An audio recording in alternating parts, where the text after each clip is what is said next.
Big boss Malayalam season 7 ഇന്നലത്തെ episode കഴിഞ്ഞപ്പോൾ ഏറ്റവും കൂടുതൽ ഓവർ കോൺഫിഡൻസ് കൂടാൻ പോകുന്ന ഒരു മത്സരാർത്ഥി റെന ഫാത്തിമയാണ്. എന്താണ് കാര്യമെന്ന് പറഞ്ഞുതരാം. ഇന്നലെ ലാലേട്ടൻ കൊടുത്ത ചില സൂചനകളും ലാലേട്ടൻ പറഞ്ഞ ചില വാചകങ്ങളും റെന ഫാത്തിമ വളരെ ശ്രദ്ധിച്ച് കേട്ടാൽ റെന ഫാത്തിമയ്ക്ക് പുറത്ത് നല്ല ഫാൻസ് ഉണ്ടെന്ന് തെറ്റിദ്ധരിക്കാനുള്ള സാധ്യത കൂടുതലാണ്. ഒരു ഉദാഹരണം പറയാം. ആദ്യമേ വന്നു പറഞ്ഞ ലാലേട്ടൻ നമ്മുടെ സാബുവിനെയും അഭിലാഷിനെയും എഴുന്നേൽപ്പിച്ച് നിർത്തിയിട്ട് റെന ഫാത്തിമയോട് ഉപയോഗിച്ച വാക്കുകളെ പറ്റി ചോദിക്കുന്നുണ്ട്.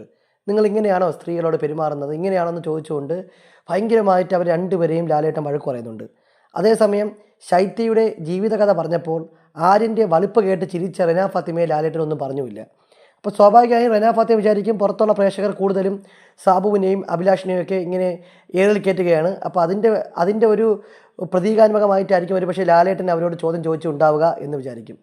രണ്ടാമത്തെ കാര്യം, റെന ഫാത്തിമ ലൈവ് കാണുന്നവർക്കറിയാം, പലപ്പോഴും തമാശയ്ക്ക് പറയും ഈ ആഴ്ച ചേച്ചി പോവും എന്ന് പറയുന്നത് കലാഭവൻ സരികയോടാണ്.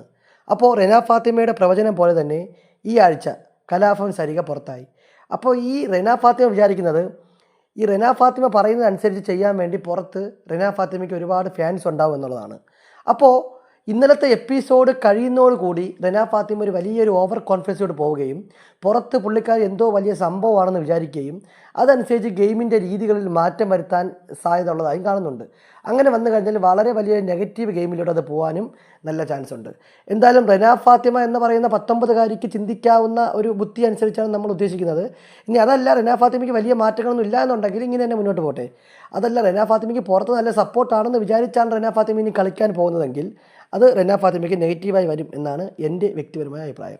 ബിഗ് ബോസുമായി ബന്ധപ്പെട്ട കൂടുതൽ വിവരങ്ങൾ അറിയാൻ നമ്മുടെ ചാനൽ സബ്സ്ക്രൈബ് ചെയ്യുക.